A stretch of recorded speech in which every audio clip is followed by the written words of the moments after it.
everyone. Welcome back to TeaandKetchup. I was about to say my podcast name. It's not your it's TeaandKetchup. I know. My name is Trista. My name is Kassia. And we are going over the news of the week, which was pretty It was a week to be honestly, I say that every week. Every single week is a week to have to be alive and the news happens. Right. Every single week for like the past 5 weeks. I wonder what the common denominator is. Anyway, well, we don't have much of an update. We're still house hunting. We thought we found the one, and then it didn't happen like that. So we're still looking, and it still sucks. yeah, house hunting's I have no comment. It's been a treasure. That's one word for it. Well, let's jump right in. Do I get another quiz today? No quiz. I know. I Just, actually have 5 whole. I didn't news even stories. study. I know. Okay, well then, bring on number 1. Well, number 1, sometimes I'm like, save it for the pod, but I already kind of talked to you about this one. And it's kind of politics related. But I might have forgotten because that's what my brain does. Continue. It's kind of politics related. Oh, then I might already know. Continue. Joe Rogan has publicly split from Donald Trump on mass migration policy due to all the immigration errors on the administration's end, as well as the tariffs that were implemented on Canada. This is not something that was on my radar. Honestly, I think anything I learn about Joe Rogan, I kind of just glaze over. I don't love Joe Rogan. I don't even listen to his podcast, let's be honest. But I know, on October 25th, 2024, Trump went on the Joe Rogan podcast and spoke about the positives that were going to come from Trump being in office. However, it seems that Joe has changed his tune. He has largely supported Trump and swayed many of his fan base to vote for him, and now it seems that Joe may be regretting it. Joe Rogan vocalized understanding mistakes happen, but feels like the bombing in Yemen, and then adding a journalist into this chat. He's like, you can't Signal gate. yes, he's like, you can't bury your head in the sand. He vocalized, you can't pretend the mistake didn't happen. It happened. You need to own up to it. It was wrong. But yeah, it seems like he is very regretful. I am currently over here trying to figure out I when it comes to people that were or are adamantly pro-Trump and me thinking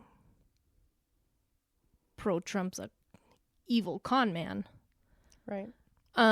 So then when these people that adamantly were saying that he was the best thing ever, when they turn around and say, oh, maybe he wasn't the best thing ever, I want to rip my hair out, but I can't because I wouldn't be able to afford taking care of my hair afterward. Right. I want to shake them and say, I told you so. But that's not what this country needs right now. This country does not need a bunch of liberals telling a bunch of conservatives, I told you so. Because we all did. We all can tell them so all day long, and that's not going to matter. That's not going to change the fact that we are where we are now. Totally. So I would like to look at Joe Rogan and say, I could have told you so. But A, I don't know Joe Rogan. I don't have a desire to know Joe Rogan. So, but you know what? Good for him. Even though it's on one of his policies, his immigration policy, that's still a good, in my eyes, a good policy to have your opinion turned around about. Yeah. Because you could be like, I don't like him because of the tariffs. And in that case, you're just mad because he did something that's actually affecting you. And Joe Rogan is saying he's mad about something that doesn't affect him. And I find that respectable. I just was like, this kind of ties into the political portion of things, but Joe Rogan, I don't know, his podcast isn't very, it just seems very toxic masculinity. But, you know, I can't say anything because I've never listened to it, but I just know a ton of, like, bros Yes. listen to it. I have a few friends that listen to Joe Rogan and like him. At least when I talked to these friends, I haven't talked to them about their podcast habits in a while just because I wasn't impressed by Joe Rogan. You know, once upon a time, back in like 2014 when I was maybe 2014's too long ago. It was long enough ago that it was once upon a time. But once upon a time, I wrote a list of all these different podcasts that I wanted to try listening to because this was when like podcasts were really Kicking off. They were the new YouTube, you know? Yeah. And I made a list full of podcasts I wanted to listen to, and I put Joe Rogan podcast on there because I didn't know anything about it. That was back in the good old days when I knew nothing about Joe Rogan. Now I know a lot more than I desired to about Joe Rogan. But hey, that's okay. So maybe someday I'll get through that list and give Joe Rogan a listen, and I'll make my own assumptions from there. But good for him. Good for him. I almost said waking up, but you don't want to be woke. So stay slept. Joe, stay slept. Okay, anyway, that's all for mine. What's up with you, Kassia? Okay, well, I'm going to start off with that didn't come earlier in the week, but on April Fool's Day, April 1st, there was a huge election in Wisconsin for their state Supreme Court. Why is that a huge election? Well, this is kind of the first election this is kind of the first big election since Donald Trump took office, and people pay attention to those because that kind of shows you public opinion. If people think the president's doing a good job, then the more right-leaning candidates, you'd expect them to do better. If the president's not doing a good job, the left-leaning candidates would do better. Which is why people were paying such close attention to this race, even though, like, we don't even live in Wisconsin, but I was paying attention. There were also special elections in Florida to replace, I want to say, just congressmen, because Matt Gaetz was one of them, and then I don't know who the second one is, but there were special elections in Florida, so people were watching these two elections. The election in Wisconsin was between it's a nonpartisan election. It's for a state Supreme Court justice, so they aren't Republican and Democrat. However, the two candidates you could clearly tell which direction they leaned. So we had Susan Crawford, who was a left-leaning candidate, and then Brad Schimmel, a right-leaning candidate. Another reason this election was a huge deal was because Elon Musk pumped millions of dollars. I want to say 25 million. I want to say it was 25 million. Maybe it may have been 45 million. Millions of dollars. Oh, I lied. I am looking at it now. 21 million. He put $21 million into the Wisconsin Supreme Court election to support Brad Schimmel. Ultimately, Susan Crawford took the dub on April 1st, which is beyond exciting. Which is awesome. So awesome, because, like, wow, again, everybody was watching this because this is kind of an indicator of public opinion. Public opinion is not happy with Donald Trump. No. However, the two special elections in Florida were, because they were Republican held, they were very pro-Trump. They are still Republican held. However, the win there is that typically in those two seats in Florida, the Republicans win by a huge margin, and this year it was significantly less of a margin that they won by. So they still won. Good for you. Go democracy. But Susan Crawford won in Wisconsin in the Supreme Court and the big deal, last piece on this is she kept the Supreme Court in Wisconsin at a liberal lead with four liberal-leaning justices, 3 conservative-leaning justices. So Susan Crawford, I hope you do good. So Yeah. I mean, I appreciate it. And I am like, oh, maybe there is hope. I know. Look at me starting off That's not with good. like a piece of good news, because the rest of it's a little rough. So, well, yeah. Anyway, that's all for that one. Go Susan Crawford. I don't know much about you. Susan Crawford, I probably don't agree with you on everything, probably, but you weren't being backed by $21 million of Musk money, and you're okay in my book for that. Totally. Next one, the Tangled movie.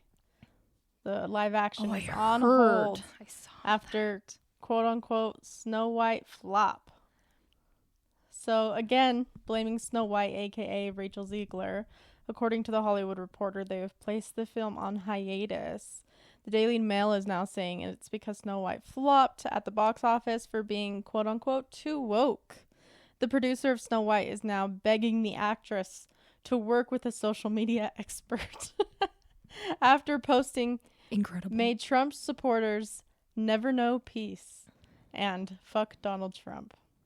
Basically, they're blaming Rachel Ziegler for being vocal again, so the part that cracked me up about this is the Snow White producer flew to wherever Rachel was and was begging her to stop posting things and take them down. And then the producer's son gets on there and starts slamming her for the producer's family is suffering because he has to fly and reprimand a 27-year-old for her actions. Oh, suffering? No. I love flying, so you're not going to gain any sympathy from me, bestie. I'm just like cracking up. Okay, Snow White didn't do great in the box office. Okay, thanks. And now they're like, oh, it's because of Snow White that all of these movies are making everybody do social media training. And I was like, everybody does social media training anyway. Rachel Ziegler just happens to speak out because she's not a chicken. That's a better word than I was going to say. She's not a chicken. Yeah. She's a human. So, anyway, Kassia's favorite Disney princess is Rapunzel. I love Rapunzel. I'm not going to lie. I'm not devastated that they've canceled the live action. I think Disney really needs to realize that we're done. We're done with the live action. I've seen it live action. I have to live live action. You know, maybe instead make some new, like Into the Spider-Verse. Beautiful, beautiful art form. And it doesn't have to look like all of your other animated movies. Because that's maybe that's the thing. Maybe they don't want all of their animated movies to all be animated. Okay, then spice up the animation, man. Well, they did, and then you threw a fit. Which movie? Wish. You were like, Aaron, it's AI generated. Well, no, yeah, I heard it was okay. Spice up a movie with cool animation and have actual artists do it. I don't think it was AI generated. It was actually really good. Was it? I literally I don't know much about the movie. I just heard that the script was AI generated, and I got the ick, as the internet would say. I went, ugh. No, I don't think it was. I thought it was a fantastic movie. I'll probably watch it someday. But anyway, Wish, it doesn't count. Wish also, the animation, it looks just like all their other animated movies. No, it's definitely not the same animation. It's not? No, it's definitely not. Okay. Well, maybe you'll have changed my tune. And I think that's the other thing is when they're making these live action movies, they're live action movies of movies I've already seen. Right. I want something original. Well, Mufasa was original. No, Mufasa wasn't completely original. Mufasa was a offshoot of an already existing franchise. I think Disney needs to make new franchises. They need to stop relying on because and then maybe that's another problem with the entertainment industry as a whole is they don't want to take risks. They don't want to take the risk of releasing an original movie or series that has nothing to do with anything else that exists because it's risky. They could risk losing money, and we have to make money, which is why we've got 500 prequels, sequels, offshoots, and live action remakes. You know what I want them to do? What? If we're going to remake a movie, reanimate the first Toy Story. Oh my gosh. Keep the same dialogue, keep the same music, but reanimate it, you know? So Make it just prettier. look prettier. If we gotta do what we've already done, let's do that. Okay? How about that? But I'm not in charge of Disney. Bob Iger is. So. And I mean, I was just telling Kassia, I saw they released, like, they're doing Tron and Ares? Tron Ares. Yep. Tron Ares. There was a trailer for it. There was a trailer that dropped. And I was looking at the TikTok comments because I always run to the TikTok comments because they cracked me up. And somebody was like, yes, yes, yes. And then the next line, sees Jared Leto. The next line after that, no, no, no. Yeah, that is. Oh, yeah. Oof, you know? Yeah. Anyway, that's all for that one. Just a lot of Snow White's flop is because of Rachel. Poor Rachel. And see, I don't think it is. I was just talking to our roommate about this, and I think that it was a flop because it was another remake of Snow White nonetheless. We've all seen, we talked about this a couple weeks ago. We've seen 17 different versions of live action Snow White. I don't need an 18th version starring Gal Gadot as the evil queen. I didn't need it. Right. And Lord Farquaad as the princess. I didn't ask for that. And I didn't ask for Rachel to be Lord Farquaad. Rachel didn't deserve to be Lord Farquaad. There's so many better hairstyles. Yes. Like, you see her on the red carpets for the premieres, and her hair's beautiful. And then you see the movie Snow White. And maybe that's also why I can't watch the movie, is all I'm going to see is Lord Farquaad singing. Good for them, I guess. Oh but my gosh. Anyway, poor Welcome Rachel. To It's a perfect. Exactly. They needed a Shrek reference in there. Man. If they put a Shrek reference into the new Snow White movie, like somehow, like, get out of my swamp, we would have all known that, you know? And that would have made it, like, that could have been subtle enough that you wouldn't have known. But if you knew Shrek, you would have known, you know? Right. Anyway. Oh my gosh, that's so funny. Well, how do I even begin with this story? I'll say what happened today. So today, for April 5th, a video has surfaced of an aid worker who was in Gaza, and the video was of him they're like in a caravan of aid workers. There were 15 aid workers in this caravan driving, I want to say 4 or 5 vehicles. And they're clearly marked as aid vehicles. They've got the red there's an ambulance there, you know. Well, so the video was released today of one of these aid workers, and he's filming. It's a absolutely gut-wrenching video. I haven't watched it. I've only read what happens in the video because I can't emotionally handle that. But in the video, he's basically praying to God and to his mom. It's Allah, not God. And to his mom saying, I'm sorry, I just wanted to help people. And he dies. All 15 aid workers died. So what happened? Well, back on March 23rd is when the video was purportedly filmed, where this caravan of aid workers were traveling, and IDF, the Israeli military, asserted last week that several uncoordinated vehicles were identified advancing suspiciously toward IDF troops without headlights or emergency signals.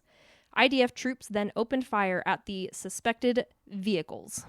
There was an investigation after March 23rd to, just take a look at who were these people that we just opened fired and killed. They ultimately determined, they came out and said, they were Hamas militants. And they didn't really provide much information. It was determined that the forces had eliminated a Hamas military operative, Mohammed, and they list, and Amin Ibrahim Shubaki, who took part in the October 7th massacre along with 8 other terrorists from Hamas and the Islamic Jihad. The IDF did not offer proof of the identity of the alleged terrorists. And that was, so the attack happened on the 23rd. They came out on April 1st with this statement on what happened because people were like, hey, this aid group's missing. What the heck? Well, they were, taking a look at the area and they found that ultimately they had killed all 15 of these aid relief workers and buried them in a mass grave right next to all of their ambulances and other vehicles that they're traveling with. So that was a lot of me rambling, but now that they've been called out saying, no, you didn't kill Hamas terrorists, you killed aid workers, and Israel's really trying to backtrack because they know that they're in trouble, and they're saying, oh, they were unidentified. No, they were ambulances. Those were vehicles of aid workers, and you killed them all. You straight up killed them all. And there's video evidence of it, and now that you've been caught, you're backtracking, and it's and what's the worst that's going to happen is they're going to say, oh, we're sorry, and then just keep doing it. So that happened. It's still kind of a developing story because, again, they just found the video today. But they've been investigating it since, it actually happened because the stories aren't adding up. The things that happened are not what Israel is saying is what happened. And that's kind of turning some eyes. But a lot of what Israel says is happening is probably not what's happening. It's really sad. So, and the cherry on top of it all is they were probably killed with weapons, at least some provided by America. And we're probably going to continue to supply weapons provided by America. And this is very reminiscent of back, I want to say last year, when Gaza attacked another, a humanitarian aid group.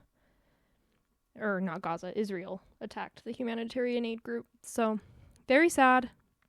Things are not peaceful in Gaza against popular opinion. They're still attacking. There's still war. I mean, the news always isn't fun, but it does break my heart.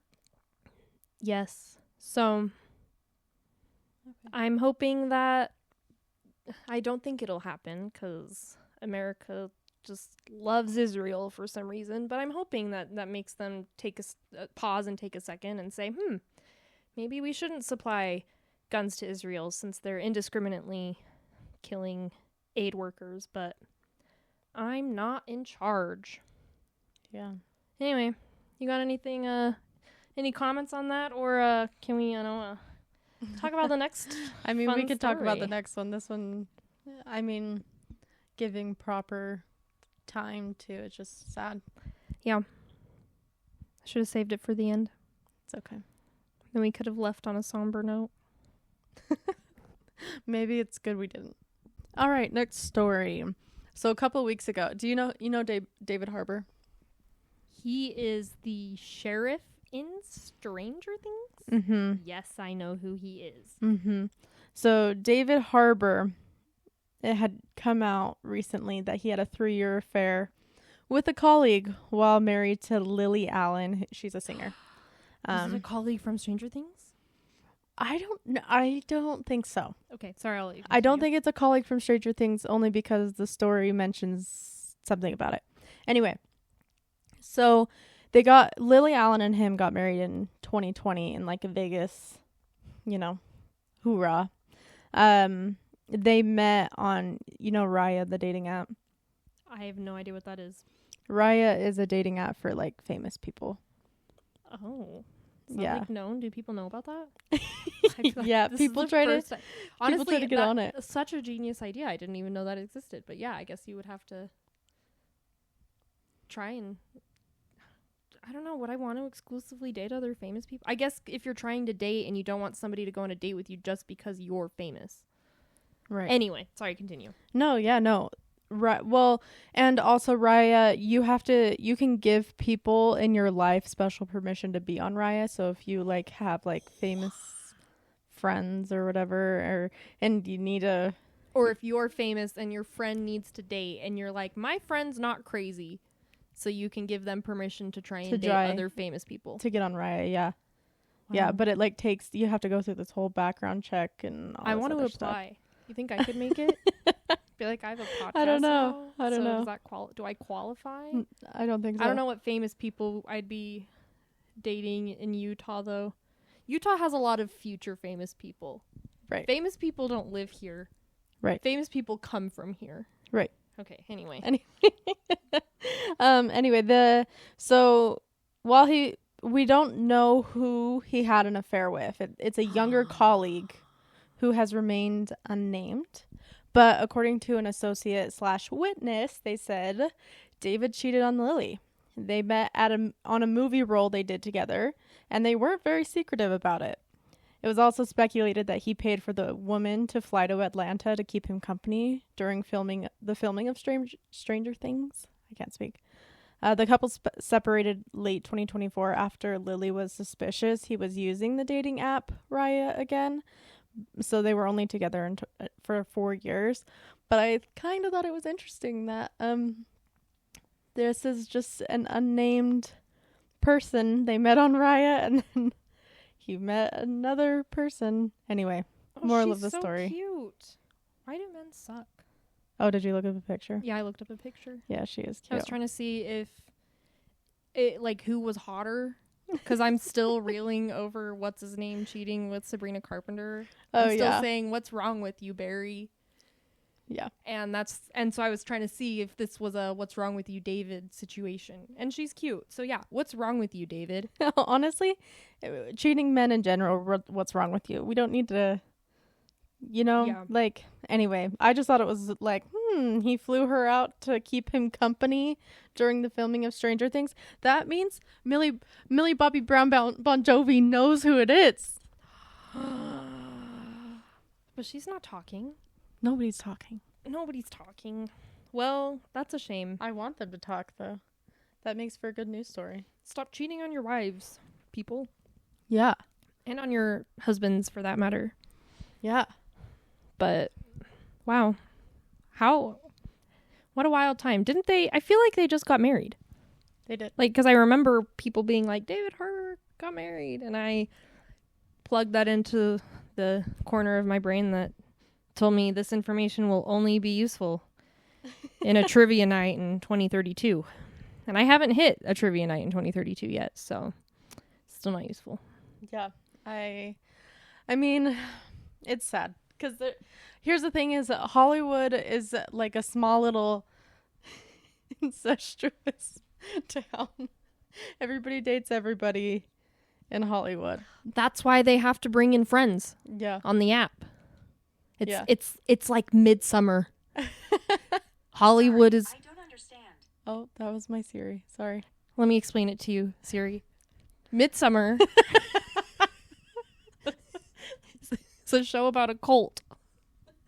And they have to bring in friends so that you spice up the DNA pool. You spice up the cult, and that's what Hollywood is. Do you think they need to do that to the Mormons? They need to spice it up. The Mormons are have you met missionaries? The Mormons be spicing up the globe. Well, I'm not worried about Mormons. What I'm saying is everybody's like, everybody in Utah looks the same. That is a good point. That is we need to spice valid. Up the Utah gene pool. I also think it's just because of the culture in Utah is very like Barbie plastic. Yes, look a certain way or you won't fit in, Right. I mean, I think we need to I think we need to explore this Midsummer Hollywood parallel some more. Well, we're looking at Scientology as well. Let's throw that in there. I don't know much about Scientology. All I know is, like, when Harrison Ford and Meryl Streep turn 70, are we jumping them off a cliff? Like, no. Harrison Ford's already past 70. You're right. So I don't want to sacrifice Meryl Streep or Harrison Ford to a cliff. Or Anne Hathaway. We already talked about this. There are some celebrities. I guess there is not really a metaphor. The only metaphor is bringing your friends in so that you aren't dating your brother.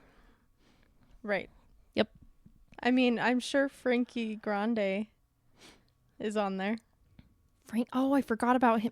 Imagine, because I was thinking about this because Taylor Swift has a brother. Right. And Frankie, imagine being the brother of Ariana Grande or Taylor Swift. Literally. And you have to Yeah, imagine. How does it feel to live in your sibling's shadow? I'm sure that, yeah. Or Emma Watson has a brother. Again. And listen, I would date. These this poor is why I brothers. can't be on Raya. Is because I'd be like, I would You date. would hunt down Emma Watson's brother. I would just to have, because Emma Watson's a badass bitch, and I would want to date him to have her on my team. That's true. I would want to Or find we someone can just be friends, Emma. that was like 2 degrees of Kevin Bacon away from Emma Watson. And that's who I'll start dating. And then I'll be like, do you know someone that knows Emma Watson? And I'll slowly figure out how to go to brunch with her. Right. And it would be amazing. I would love to go to brunch with Emma Watson. Dream brunch guest. Emma Watson, shout out. It's not just because you're Hermione Granger and I happen to be a Harry Potter fan. It's because I love what you do. I love your outreach and speaking out. And I don't know how this turned into a Emma Watson thing. We're Emma Watson stans. We love her are. in this house. She's Okay. another one who can't pass away. Exactly. Yep. She's going to grow old and she's going to be like the Betty White. Yes. She better. We need her. We need Emma Watson. I just want to talk to Emma Watson about the current state of affairs. I feel like she'd have some interesting takes. I want one of her books that she leaves around the world. She leaves books. Oh, I've seen that. Yeah. Anyway, but yeah, Raya. That would be an interesting place to be. I think I'm going to apply. Just see if I can get in. They'll be like, who are you? And I'll be like, I don't know, but I got a really cool name. No one else has this name. Like Right. Rihanna and Madonna. I could be famous if you let me on this app. Yes. That would be my pitch. Yes. Anyway, back to you. Oh, well, on the evening of March 31st, a man named Senator Cory Booker Woo, woo, woo. stood on the Senate floor and began a speech criticizing the Trump administration. He is a Democratic senator from New Jersey. He talked through the night and into the next day. He spoke for 25 hours and 5 minutes. During this time, he did not sit, he did not eat, he didn't use the bathroom, because those are rules. If you're going to, I believe, filibuster Congress, you have to sit and stand and speak in front of the rest of the assembly for, until you sit down. And then when you sit down, your turn is over. Why is this such a big deal? Well, he broke a record. The last time somebody, I guess, set the record was in 1957 by segregationist Senator Strom Thurmond, who filibustered for 24 hours and 18 minutes to oppose the Civil Rights Act. So that's another kind of like dig at Strom Thurmond, is that Cory Booker. Because if Strom Thurmond had been successful in opposing the Civil Rights Act and the Civil Rights Act never got passed, there's a chance that Cory Booker never could have had the opportunity to become the senator. Mm-hmm. But now he's the senator, and he is taking away that record for longest filibuster and also making a statement, because, it wasn't just about being the one to take the record. It was about condemning the current administration that we have and kind of trying to rile up the Democrats. He got up there and said, in just 71 days, the president has inflicted harm after harm on American safety, financial stability, the foundations of our democracy, and any sense of common decency. These are not normal times in our nation, and they should not be treated as such in the United States Senate. Just basically the whole time talked a lot about the problems with the current government. Stood up there for 25 hours, which is insane to me. No eating. Incredible. No going to the bathroom. I don't think I could do that, actually. I've tried to, you know when you need to go to the bathroom and you're on your way home from the grocery store and you're dying? Right. And I have had that happen too often to me to know that I would suffer. And because he probably needed to drink water. And no water. He did say that, I was watching an interview, and he did say that the day before he did not follow his doctor's orders and intentionally dehydrated himself. Mm-hmm. Oh my gosh. Really? I didn't know that. Yes. Well, I'm happy for him. And hopefully it got things done. honestly, I would say it did. I would say he contributed to the impassioning of the Democratic Party, because I think a lot of different things are contributing to that, but this is just one of them. Cory Booker said, there's something wrong, and I'm going to stand up and tell you about it for 25 hours and 5 minutes, and you're going to listen to me because you have to, and they did.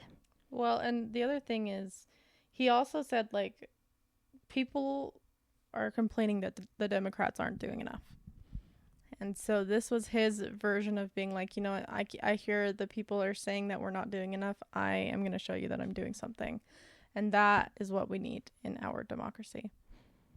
I agree. I appreciate having people that stand up and do something, because like, I'm over here just naively and immaturely and selfishly praying that our Katniss Everdeen shows up and becomes the girl on fire and like leads the revolution. I don't think she's coming. Katniss Everdeen isn't real. And Jennifer Lawrence just had a baby, so she can't. Just had a baby. She can't be our Katniss. She can't be our Katniss. Hey, mothers could be our Katniss. Katniss could, I don't know, if you mothered a child and then are also trying to start a revolution, that's kudos to you, because I don't think I could do that. Yeah. So, yeah. Now I'm curious. What do you think is harder? Mothering a child or facilitating a revolution? I'm going to say mothering a child. I can't. But I haven't done either. This, Kassia. I can't. I have only watched somebody. What if you mother a revolution? Mother a revolutionary. Mother a little boy in a white wig and a red coat, some buttons and some breeches. I'm gonna mother a revolutionary. Lord Hey, Farquaad hair. that's how you hit two birds with one stone. You mother the revolutionary. So you're being a mother, and you're also facilitating a revolution by proxy. I think that you've seen the age progressed pictures of Obama going through that much stress. I think it would be like the same. I think the child just ages rapidly. No, I'm saying he reversed Benjamin Buttons for democracy. I'm saying the mother. Oh, the mother is aging. She is being the mother, and she's revolutionizing. No, she's not revolutionizing. The baby is revolutionizing. The mother is just having the child that's going to revolutionize. Oh my gosh. We really need to interview Katniss Everdeen's mom. Let's be like, how was it to be the mother of the revolutionary? How'd it go? Yeah. What are your thoughts? Would you rather be a mother again or lead the revolution? I don't know. Well, okay, but with taking all that aside, I think I'd rather be a mother. Being a revolutionary, you gotta talk a lot of people into. You gotta get shot a lot. Oh my gosh. Guess Katniss does get shot at a lot. Poor Katniss. At least when you're a mother, you're just dodging the hand throws. Yeah, I was like, mothers have other things that they have to deal with. You know what? I can't speak on either, so this is gonna be controversial. I don't think it's gonna be. We can suppose, if I had to choose between mothering right now, or like if someone knocked on my door. Yeah, if someone knocked on my door and said, right now, you have to adopt this child or become the face of the American Revolution, I think I'm just gonna adopt the child. I've seen those pictures of Obama aging. The ones you were just talking about. Yeah. I don't want to be a revolutionary. Oh, Katniss has trauma. Okay. Yeah. Anyway, speaking of mothers, go Cory Booker. Not a mother. Kourtney Kardashian's son went on Alabama Barker's TikTok live and shut down the rumors that Justin Bieber is his dad, which I just thought was so funny. There are so many layers to this. Alabama Barker? Alabama Barker. Who's that? Are you joking? I am not joking. Travis Barker's daughter. Travis Barker's daughter. We went through this. Is Travis Barker's daughter the daughter of the Kardashian? No. No. Travis Barker has kids with somebody else. Oh. And these are his oldest. He has older kids. Are Travis Barker's children with Kourtney Kardashian going to be named Barkers or Kardashians? They're Barkers. That's the piece. So she's Kourtney Barker? Kourtney Kardashian Barker. I think she hyphenated her last name. But okay, hold on. So now that I know who Alabama Barker is, I need you to say that whole sentence again, because I learned, like, you were speaking a foreign language there. Okay. Yeah, I just had to use such big brain. It's like reading a story math problem in school. Like, I had to do math there and I failed. So please repeat it again. Okay. Kourtney Kardashian's son went on oh my gosh, now I can't speak. Alabama Barker's TikTok live and shut down claims that Justin Bieber is his dad. I didn't even know these claims were claiming. People were claiming. People thought Justin Bieber birthed Kourtney Kardashian's child. Yes. So he didn't birth it. Rain, who is a 10-year-old, went on the TikTok live. He's like, no, that is not my dad. Kourtney has been romantically linked to Justin Bieber in the past. 2014, 2015. Justin has been friends with the Kardashian family for a long time. But back then, when these rumors were claimed, Justin Bieber was 22-ish and Kourtney was 36-ish. And anyway, people are like, Justin Bieber and Rain Disick look just the same. And so I just thought it was funny that he had to go on this TikTok and say, no. I thought when you brought up Justin Bieber, I thought you were going to bring up, I heard there was more drama. About with Selena Gomez, and I decided to just ignore it, kind of like we talked about last week. But I mean, why is he all over the news lately? Is he releasing a new album? Is this all a ploy? This is all some speculation. All these stories are plants by big Hollywood. He's not in Hollywood. By big music to say Justin's coming back. And I mean, I kind of talked to you about this already. Everybody is just saying that Justin Bieber is going through like crazy addiction or anxiety. And reportedly, Hailey Bieber has gone to churches and been like, please pray for my husband. Again, this is allegedly. Oh my gosh. But moral of the story, I just thought it was pretty entertaining that Scott Disick's son had to go on live and say, that is not my dad. Okay, let me show you some pictures. Because I've seen pictures of Justin and he looks like that one's Justin Bieber. That's a random child. That's the one they say looks like Justin Bieber. Yeah. See, sorry, I've just been rendered speechless. They say that looks like Justin Bieber. Yeah. That's a white boy. Do they see every white boy with bangs and they're like, Justin Bieber probably fathered him? Are you kidding me? Nope. He looks like Scott Disick. Why is that child in a wife beater? Do you know who his dad is? I know who Scott Disick is. The Lord. That's so silly to me. Anyway, I just thought that was entertaining as he had to go on Alabama Barker's live and shut down these rumors as a 10-year-old. What a interesting. Maybe the 10-year-old's being lied to. Did you ever think about that? Okay. This is where the rumors start, Kassia. I know. I need to start some crazy rumors. For funsies. It seems like they go far for some reason. For some reason, the crazy rumors go far. I'm gonna take my turn. Okay, go ahead. I don't know if I want to take my turn. The tariffs. Uh-oh. Need I say more? Can we move on past that? Do I need to talk more than that? On April 2nd, otherwise known by Donald Trump for some reason as Liberation Day, Trump enacted a series of tariffs on almost every other country in the world, including countries that don't even have a human population. I shouldn't even call them a country. They're like islands. He had to, when he was announcing these tariffs, he had a big old board and he was saying, look at all these countries and the percent of tariffs that I'm going to put on these countries. And there is controversy that this board was the information on this board was produced by ChatGPT, because if you ask ChatGPT to implement, if I were to implement tariffs, or I don't know exactly what you got to type in, ChatGPT spits out the exact same information that Donald Trump had printed on this board. So there's red flag number 1. Red flag number 2 on this board is all these countries, guess who's missing?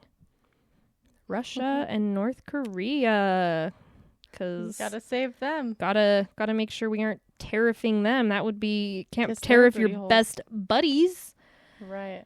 He did make sure to include a few islands that only have a population of penguins. So if you see an influx of penguin memes on your internet, that is why. It's because Trump is tariffing the penguins. I don't know what they're going to provide. He tariffed China along with everybody else, and China responded by tariffing us back. Canada and Mexico were exempt from the latest tariff announcement, but that is because they already had a 25% tariff imposed on them earlier in the year. As a result of the tariffs, the stock market crashed. I don't know if crash is the right. The stock market dipped. Wealthy people and corporations have lost trillions of dollars due to this. The White House's response is that we just need to be patient and that it's going to be rough for a couple of years. But the goal of these tariffs is to bring manufacturing back to the U.S. Because in Trump's mind, we are paying to the companies in the U.S. because they manufacture a lot of their goods outside the U.S. We're benefiting those other countries, and Trump wants to put a stop to that. Problem with that, we haven't manufactured a lot of the things that are being tariffed in years, if ever. And now we're saying, we need to manufacture them in the U.S. or it's going to cost more to import it from outside the country. So that's exciting. So if you wanted that new Nintendo Switch 2 or the latest iPhone, I'm gonna need a small loan of $1 million from your daddy to help you pay for those things, because the tariffs are gonna make them real expensive. Because that's something that people don't understand. It's like, we'll just manufacture in the U.S. I'm like, okay, but we don't build iPhones in the U.S. We build them in those materials. Yes, we build them in I believe China, and we build them elsewhere because then we can pay the people that are building them $2 an hour, and they get away with it. And nobody in America is going to work for $2 an hour. If somebody's going to work for $2 an hour, we're deporting them. Mm-hmm. So I don't know who we're going to find to build these iPhones in America. And then that's the cherry on top, is if these tariffs stick, which I'm hoping somebody somewhere does the thing and reverses these tariffs. That's definitely what I meant by does the thing. If somebody reverses these tariffs, then we still have damaged relationships with all these other countries. And if nobody reverses these tariffs, we're going to have to wait 2 years of really expensive prices and a lack of goods, and maybe it'll work in 2 years. I don't know. I don't think so. And on top of that, wow, I'm getting rambly about this. The tariffs are just on my mind. Bananas, more expensive. Coffee, more expensive. But what about the American coffee? Where in America is growing coffee, I ask you, on a large scale, enough to supply America? Have you seen America? Do you have any idea how much coffee America drinks? And do you know where coffee grows? Because it's not in America. It's about to get tariffed. And I'm a little devastated about my newfound expensive coffee, if I can afford it at all. So anyway, tariffs have happened.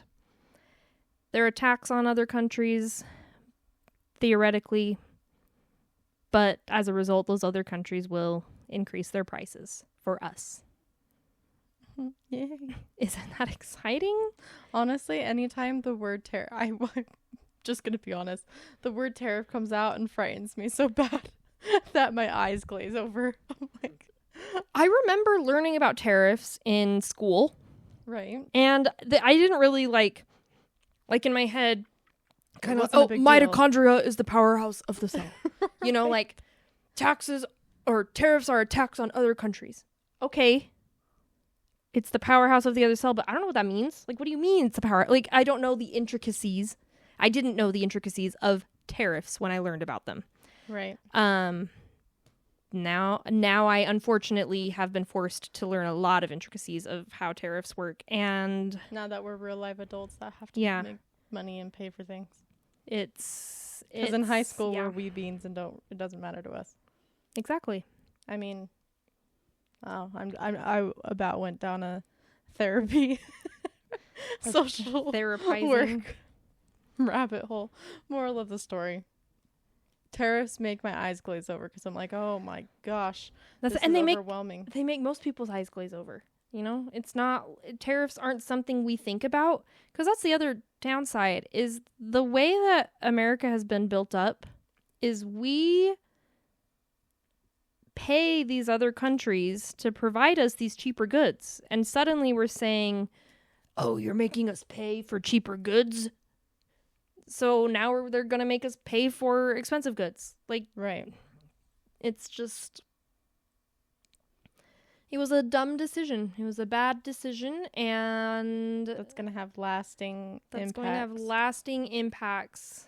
And as a result, I need to cherish every banana I purchased on Friday until they're all gone, because those are going to be the last reasonably priced bananas I purchase.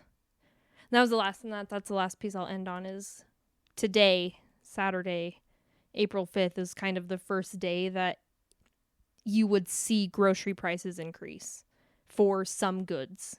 I don't know which goods. I just know I saw a news article and they were like, hey, if prices increase, you're going to see it in the grocery stores on Saturday. So, woohoo. Anyway. All right. Well, last news story for me, kind of a sad one to leave mine off with, but Val Kilmer died at 65 of pneumonia. Val Kilmer was diagnosed with in 2014 of lung cancer and had a tracheotomy, which was successful, but then it left him unable to speak very well. But Val Kilmer is known for Batman Forever and Top Gun, just for Kassia's. Thank you. Yeah. No, I'm looking him up. Batman Forever and Top Gun. Anyway, so yeah, he in 2014 he underwent that. I think it was It was later that he underwent that tracheotomy that limited his ability to speak. But anyway, the pneumonia ended his life, and sad. Yeah, just sad all the way around.